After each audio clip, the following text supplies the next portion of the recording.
रहस्यमयी हवेली। नमस्कार दोस्तों, कल की कहानी में हमने देखा कि किस प्रकार सुदर्शन और विक्की वर्कशॉप की दुकान पर जाते हैं। आइए आगे जानते हैं। रात में रुकने की जगह मिल जाएगी? सुदर्शन ने पूछा। सामने देखिए, आपको एक हवेली नजर आएगी जो ऊंचा मकान है।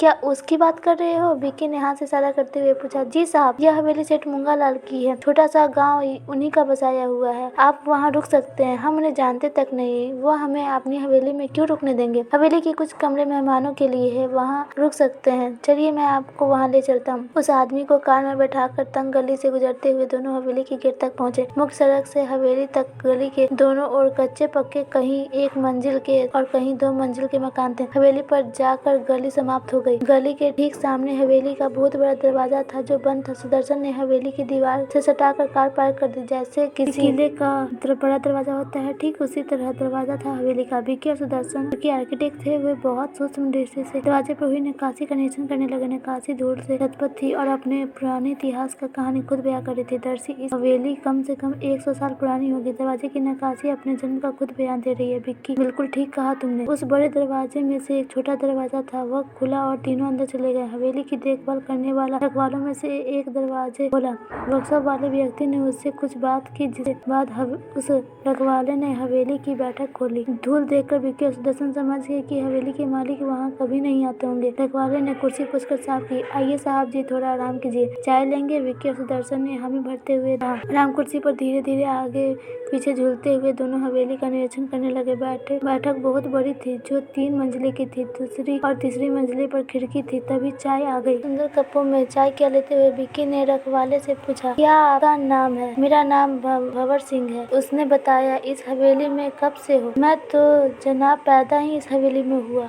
पहले मेरे दादा ने यह हवेली संभाली थी, फिर मेरे पिता ने, और अब मैं इसे संभाल रहा हूँ। बहुत खूब, ऐसा सेवा तो भी किस्मत से मिलती है। जी जनाब। चाय कैसी लगी? चाय एकदम मस्त। तुलसी और अदरक से स्वाद से चाय पौष्टिक हो जाती है। यह तो है जनाब। इस हवेली के बारे में कुछ बताओ, देखने में बहुत पुरानी लगती है। यह हवेली 200 साल पुरानी है। 100 साल से तो हमारा परिवार ही इसे संभाल रहा है। इसके मालिक सेठ मूंगालाल है, 80 के लपेटे में होंगे। उनकी तबीयत कुछ ठीक नहीं चल रही है, इसीलिए अब यहाँ नहीं आते। बहुत बड़े व्यापारी है, देश विदेश में ऑफिस है, बेशुमार दौलत है। उनके पास धन का समंदर कहूँ तो गलत नहीं होगा। बोरों में रकम पड़ी रहती है। यह हवेली मूंगालाल के पुरखों ने बनवाई थी। मूंगालाल के बच्चे यहाँ नहीं आते, वे विदेश में अधिक रहते हैं। भंवर सिंह, हम आर्किटेक्ट हैं, इसी नाते इस हवेली को ठीक से देखना चाहते हैं। हम रंग बारूद में सेठ पन्नालाल के पुश्तैनी मकान की जगह एक हवेली के निर्माण के सिलसिले में जा रहे हैं। आर्किटेक्ट होने के नाते इस हवेली की बनावट शायद हमारे काम आए। जनाब, अभी धूप और गर्मी दोनों ही तेज है। शाम के समय आपको हवेली के दर्शन कराएंगे। हम आगे रंग बारूद भी जाना है। रंग बारूद कल सुबह जाना। आज हमारे मेहमान रहिए। आपको हवेली देखने का आनंद रात में ही आएगा। बहुत सी रहस्य की बातें हैं, मुझे लगता है उनको बातों को आपको जरूर जानना चाहिए। भंवर सिंह की बात सुनकर विवेक और सुदर्शन की ओर देखा। सुदर्शन ने गर्दन हिलाया। भंवर सिंह चला गया। भंवर सिंह के जाने के बाद विवेक और सुदर्शन हवेली की बैठक निरीक्षण करने लगे। भंवर सिंह के मुताबिक हवेली 200 साल पुरानी। हवेली की बैठक बड़ी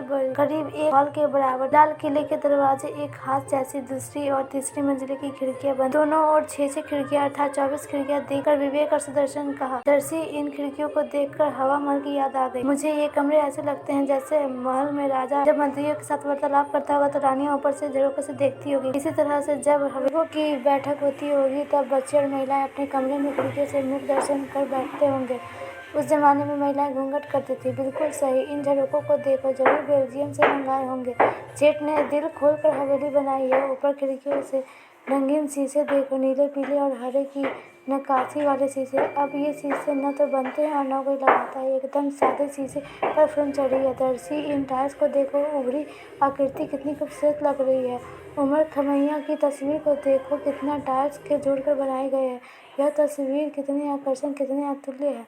दरअसल आजकल यह कला लुप्त हो गई है। वाकई ये खूबसूरती और कलाकृति लाजवाब है। सच में राजस्थान के वास्तव रूप देखने के लायक है। एक से एक बड़े महल और हवेलियां। दरअसल बैठक और गुंबद को देखो, हवेली 2 साल पुरानी है, रख रखाव में गिरावट बराबर। इस मुझे लगता है कि दरार हो गई, इसलिए धूप की झंड आ रही है।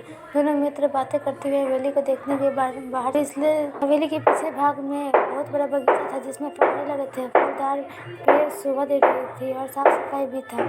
फूलों तरह के फूले थे, सब्जियां थी। यह हवेली किन छोटे महल जैसी है। दोनों मित्र बातें कर रहे थे कि भंवर सिंह मिल गया।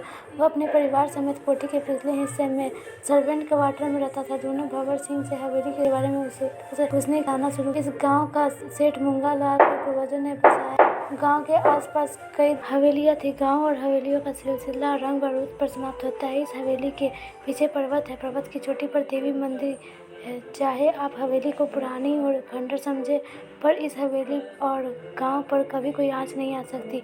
यह हवेली और गांव 2 सदियों से ऐसा ही है। यहाँ कभी कोई विपदा नहीं आई। गांव के आसपास मीलों तक कोई आपको बस्ती नजर नहीं आई, न आगे नजर आई। आप रंग बारूद जा रहे हैं, वहाँ तक आपको कोई बस्ती नहीं मिलेगी। लगभग 100 साल पहले विपदा आई, सारी बस्तियां उजड़ गई, लेकिन इस हवेली को कुछ नहीं हुआ। यह कैसे संभव है? विवेक और सुदर्शन ने एक साहब, यह एक रहस्य है जिसे मेरे सिवा कोई नहीं जानता। उसकी बात से विवेक और सुदर्शन की उत्सुकता बढ़ने लगी। भंवर सिंह, हम ठहरे और मिले, बिना देखे नहीं समझ पाएंगे।